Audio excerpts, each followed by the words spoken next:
जी हाँ दोस्तों, lost spring यानी खोया हुआ बचपना। जी हाँ दोस्तों, जिस उम्र में बच्चे को खेलना कूदना दौड़ना पढ़ना चाहिए, उस उम्र में बच्चा कबाड़ चुनने का काम करता है। जी हाँ दोस्तों, और एक मुकेश जिसका पूरा परिवार बिजी होता है कहां सर बेंगल बैंकिंग यानी कि चूड़ियां बनाने बिजी होता है, लेकिन मुकेश एक ऐसा लड़का जो बोलता है कि मुझे मोटर मैकेनिक्स बनना है। आइए आज के इस वीडियो में देखते हैं लॉस्ट स्प्रिंग से इंपॉर्टेंट क्वेश्चन जो अक्सर आपके एग्जाम में पूछे जाते हैं। क्वेश्चन नंबर फर्स्ट बोलता है इज सैब हैप्पी यानी कि क्या सैब खुश है, क्या सैब खुश है working at the tea stall, working at the tea stall यानी कि चाय की दुकान पे काम करते हुए क्या साहब खुश है। सर ये करना है आपको एक्सप्लेन यानी व्याख्या करके आपको बताना है कि साहब बाबू खुश हैं या नहीं है वो चाय की दुकान पे काम करते हुए। आइए देखते हैं सर आंसर। बोलता है नो यानी कि नहीं, साहब इज नॉट हैप्पी, सर साहब खुश नहीं है sir working at the tea stall. कहां सर चाय की दुकान पे काम करते हुए साहब खुश नहीं है। क्यों नहीं है सर, क्यों नहीं है? He is no longer his own master, क्योंकि अब वो अपना खुद का मास्टर यानी खुद का मालिक नहीं रहता है। जी दोस्तों, वो कबाड़ चुनने का काम किया करता था ना सर उसका जब मन करता था वो जाता, मन करता 9 बजे तो 9 बजे जाता, मन करता 4 बजे वापस लौट जाता सर। लेकिन जब वो चाय की दुकान पे काम करने लगा है तो मन करेगा 8 बजे, मन करेगा 9 बजे, मन करेगा 4 बजे छुट्टी कर दे, मन किया 3 बजे छुट्टी कर दे। क्या वो कर सकता है? क्या वो कर सकता है? बिल्कुल नहीं कर सकता है। इसी बात को यहाँ पर बोला गया है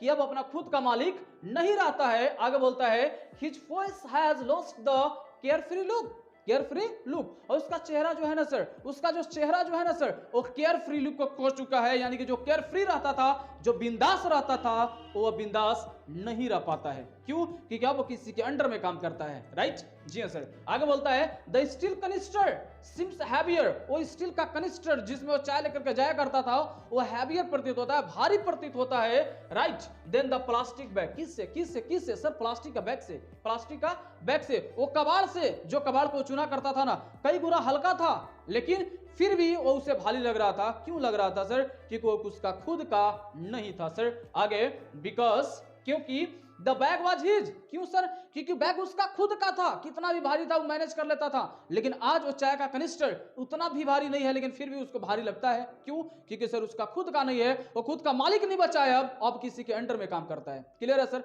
बिल्कुल क्लियर है। आगे बोलता है बट लेकिन the canister belong to the man, लेकिन कनिस्टर उस इंसान का है who owns the tea shop, जो चाय की दुकान का काची है सर, मालिक है, चाय की दुकान का काची है, मालिक है। और इसीलिए साहब चाय की दुकान पे काम करते हुए खुश नहीं है क्योंकि अब वो बच्चा अपना खुद का मालिक नहीं बचा है, खुद का मालिक नहीं रहा है, अब किसी के अंडर में काम कर रहा है। क्लियर है सर? जी हाँ सर, बिल्कुल क्लियर है। आइए देखते हैं sir question number 2। What make the city of Firozabad famous? जी हाँ, what make the city of Firozabad famous यानी वो कौन सी चीजें है, वो क्या कारण है जिसके चलते जो सिटी जो फिरोजाबाद है वो क्या चीज है जनाब? फेमस है। क्या चीज है सर? फेमस है। यानी कि फिरोजाबाद किस लिए फेमस है, क्या कारण है जिसके चलते फिरोजाबाद इतना फेमस है? देखते हैं सर। बोलता है the city of Firozabad is famous, जो सिटी है फिरोजाबाद वो फेमस है फॉर बैंगल। किसके लिए सर? किसके लिए सर? सर चूड़ियों के लिए फेमस है सर। वहां पर बहुत ज्यादा चूड़ी का क्या बोलते हैं ट्रांसपोर्ट होता है, चूड़ियां वहां पर बनती है, इसी की वजह से फिरोजाबाद क्या चीज है सर? फेमस है। बोलता है every other family in Firozabad से, यानी कि हर दूसरा परिवार क्या चीज है सर? इज इंगेज, वो इंगेज है, लगा हुआ है, उसी में भिड़ा हुआ है। क्या चीज में सर? इन मेकिंग बैंगल्स, क्या करने में सर? सर चूड़ियां बनाने में। वहां पर हर एक दूसरा परिवार एक ही काम कर रहा है, क्या कर रहा है? चूड़ियां बनाने का काम कर रहा है। उसके अलावा वे लोगों को लगता है कि दुनिया में कोई काम ही नहीं है, वे लोगों को लगता है कि भगवान हम लोगों को लेकिन इसीलिए जन्म दिया है सर, इसलिए हमें यहाँ पर काम करना है और जिंदगी भर यही समय का कर देना है, काट देना है, ऐसा मानना है मुकेश के परिवार लोगों का। राइट? जहां से चैप्टर में क्लियर है। आगे बोलता है it is the centre of the Indian glass blowing industry. जी हाँ, ये मध्य है, केंद्र है, सेंटर है किसका sir? Indian blowing glass industry का। राइट? आगे बोलता है फैमिलीज हैव स्पेंड जनरेशन, कई फैमिली ने कितने परिवारों ने यहां पर क्या कर दिया है सर? जनरेशन गुजार दिया है सर, कई पीढ़ियां यहां पर गुजार चुके हैं काम को करते हुए। आगे बोलता है वर्किंग अराउंड द फर्नेस, यानी कि उस फर्नेस के उस भट्टी के अगल बगल में काम करते हुए कई फैमिली ने अपना जनरेशन गुजार दिए हैं, वे लोगों को इसके अलावा कुछ काम ही नहीं दिखता है। राइट? आगे बोलता है वेल्डिंग ग्लास, वो क्या करते हैं? ग्लास को वेल्डिंग करते हैं। मेकिंग बैंगल्स, चूड़ियां बनाते हैं for women's on the earth, ठीक है, यानी कि जो धरती पर जो औरतें लोग हैं वे लोगों के लिए वो क्या करती हैं, चूड़ियां बनाती हैं। कौन सर, फिरोजाबाद के लोग। और इसीलिए फिरोजाबाद फेमस है, किस लिए सर, बैंगल बनाने के लिए, राइट। जी हाँ सर, उम्मीद करता हूं क्वेश्चन नंबर 2 क्लियर हुआ होगा सर। आगे बढ़ते हैं sir, question number 3, how is Mukesh attitude. जी हाँ, हाउ इज मुकेश एटीट्यूड, यानी कैसे जो मुकेश का जो एटीट्यूड है टू इस सिचुएशन, उसके सिचुएशन के हिसाब से डिफरेंट, वो क्या चाहिए सर, अलग है, बिल्कुल अलग है उसका सोच या फिर नजरिया बोल सकते हैं, from that of his family, उसके परिवार से, उसके परिवार से। मतलब कैसे जो मुकेश का जो नजरिया है बिल्कुल अलग है उसके परिवार से, यानी कि मुकेश का परिवार कुछ और सोचता है और मुकेश कुछ और सोचता है। आइए देखते हैं सर,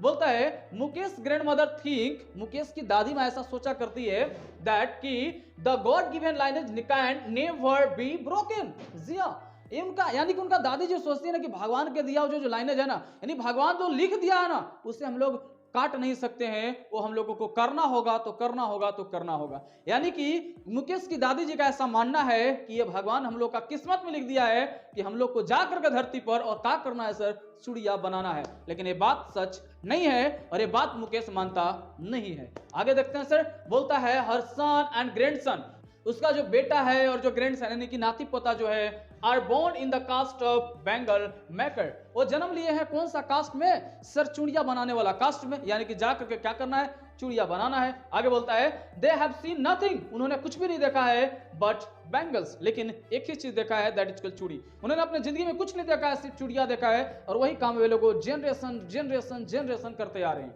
राइट। आगे बोलता है Mukesh father has taut them, और मुकेश के जो पिताजी ने उन्हें सिखाया है, पढ़ाया है, ठीक है, व्हाट ही नोज, जो भी वो जानते हैं। और क्या जानते हैं सर, जानते हैं the art of making bangles, यानी कि चूड़ियां बनाने का कला। यानी कि मुकेश के पिताजी ने जो मुकेश को पढ़ाया है वो एक ही चीज पढ़ाया है, हाउ टू मेक बैंगल्स, यानी कि चूड़ियां कैसे बनानी है। आगे बढ़ते हैं सर, बोलता है बट, लेकिन Mukesh wants to be a motor mechanics in his life, लेकिन जो मुकेश है ना वो एक काम को नहीं करना चाहता है, he want to become a motor mechanics in his life. वो क्या बनना चाहता है, देखिए सर, साफ साफ लिखा हुआ है, मोटर मैकेनिक्स बनना चाहता है। कहां सर, अपने जीवन में। कौन सर, सर मुकेश। आगे बोलता है he will go to garage, वो बोलता है कि मैं गैरेज जाऊंगा एंड लर्न, और सीखूंगा, दो यद्यपि the garage is far away from his home, जबकि जो गैरेज है ना बहुत दूर है उसके घरों से, बहुत दूर है गैरेज, लेकिन फिर भी लड़का बोलता है कि नहीं नहीं, मैं इस काम को नहीं करूंगा, है ना, मैं कुछ अलग करूंगा, मैं कुछ अपने जिंदगी में बिल्कुल अलग करूंगा और मैं बनूंगा मोटर मैकेनिक्स। मैं इस काम को नहीं कर सकता, भगवान ने मेरे लिए किस्मत में नहीं लिखा है कि मैं आकर के धरती पर क्या करूं, चूड़ियां बनाऊं, मैं जो चाहूं वो कर सकता हूं। जी हाँ दोस्तों, और इस तरह से मुकेश बनता है अपने लाइफ में मोटर मैकेनिक्स। क्वेश्चन नंबर 4 बोलता है guys mention the hazard of the work in the glass bangle industry.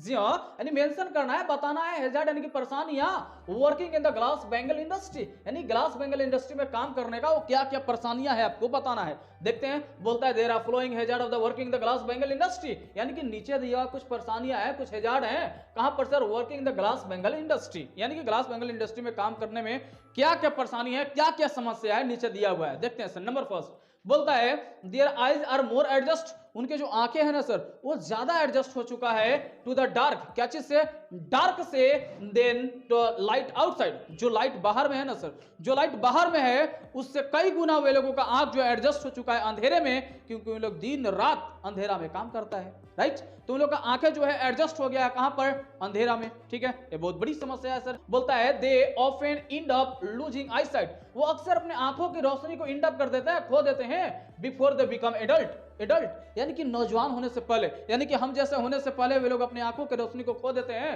अंधा हो जाते हैं, वे लोगों को दिखना बंद हो जाता है। ये परेशानियां है वो इंडस्ट्री में काम करने का, राइट।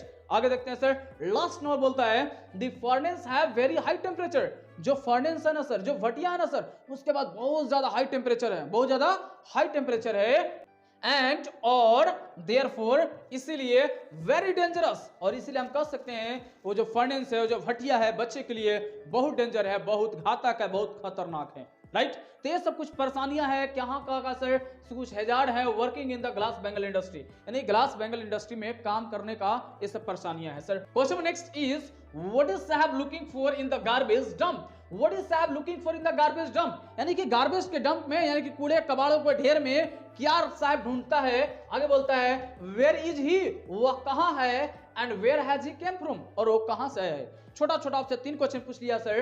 बोलता है what is sahib looking for in the garbage dump, यानी कबाड़ के ढेरों में साहब क्या ढूंढता है ना। आगे बोलता है वेयर इज ही, वह कहां है, and where has he came from, और वो कहां से आया है। कौन सर? सर साहब। देखते हैं सर, साहब is looking for gold in the garbage dump, यानी कि गार्बेज के डंपों में, यानी कि कबाड़ के ढेर में साहब क्या ढूंढता है? एक गोल्ड ढूंढता है सर, एक सोना ढूंढता है सर। सोना कहने का मतलब है एक छोटा मोटा कीमती चीज है, क्योंकि एक छोटा मोटा कीमती चीज है उसके लिए सोना के बराबर है, इसलिए हम बोला गया है गोल्ड। ऐसा नहीं कि वे लोगों को सोना मिल जाता था, राइट। सोना इतना सस्ता नहीं कि आपको कबाड़ में मिल जाएगा, राइट। जी हाँ सर। आगे बोलता है he is in the neighbour of author, वह कौन था? वह कौन था साहब? कौन था सर? एनिस जंग का कौन था सर? सर एनिस जंग का था वो पड़ोसी, यानी कि एनिस जंग जहां रहती थी उसी के पड़ोस में रहता था साहब। आगे बोलता है साहब हैज केम फ्रॉम बांग्लादेश, साहब कहां से हुआ सर? बांग्लादेश से आया हुआ है। ही केम विथ हिज मदर, वो अपनी मां के साथ आया है 1971। कब सर? 1971 में। His house was set amidst the green field of Dhaka, उनका जो घर था, उनका जो आप बोल सकते हैं जो निवास था, कहां पर था sir? Green field of Dhaka, Dhaka में था, जो कि बांग्लादेश में पड़ता है। स्टॉर्म स्वेप्ट अवे, जो तूफान आया ना सर, बहा करके लेके चला गया देयर फील्ड, उनके खेतों को, एंड होम्स, और उनके घरों को, और इसी की वजह से वे लोगों के पास कुछ नहीं बचा, और इसी की वजह से वो आ गए दिल्ली, और दिल्ली में आकर कबाड़ चुनने का काम किया करते हैं। आगे बोलता है सो इसीलिए दे लेफ्ट द कंट्री, और इसी की वजह से वे लोगों ने अपना कंट्री को, वे लोगों ने अपना देश को छोड़ करके और आ गए कहां सर? दिल्ली। क्लियर है यहां तक? जी सर, बिल्कुल क्लियर है। ये रहा सर क्वेश्चन नंबर 5, अक्सर पूछा गया सवाल सर, ठीक है। आगे बढ़ते हैं सर क्वेश्चन नंबर नेक्स्ट रहा सर क्वेश्चन नंबर 6 आपके स्क्रीन पे। बोलता है what is the meaning of साहब फुल नेम। जी हाँ, यानी कि साहब का पूरा नाम का क्या मीनिंग है, क्या मतलब है? साहब का पूरा नाम का क्या मतलब है, देखते हैं। डज ही नो इट, क्या वो जानता है? क्या वो जानता है कि उसका नाम का क्या मतलब है? आगे बोलता है how does he conduct himself, और वो अपने आप को कैसा कंडक्ट करता है, क्या अपने आप को समझता है, क्या अपने आप के बारे में वो फील करता है, ठीक है। देखते हैं सर। बोलता है हिज फुल नेम इज साहब ई आलम, उसका पूरा नाम जो है ना सर साहब ई आलम है। क्या चाहिए सर? साहब ई आलम। इट्स मीन्स, इसका मतलब है द लॉर्ड ऑफ यूनिवर्स, जिसका मतलब है लॉर्ड ऑफ यूनिवर्स, यानी कि पूरे संसार का मालिक, पूरे संसार का मालिक। तो उसका मीनिंग नहीं जानता है, उसका अर्थ नहीं जानता है।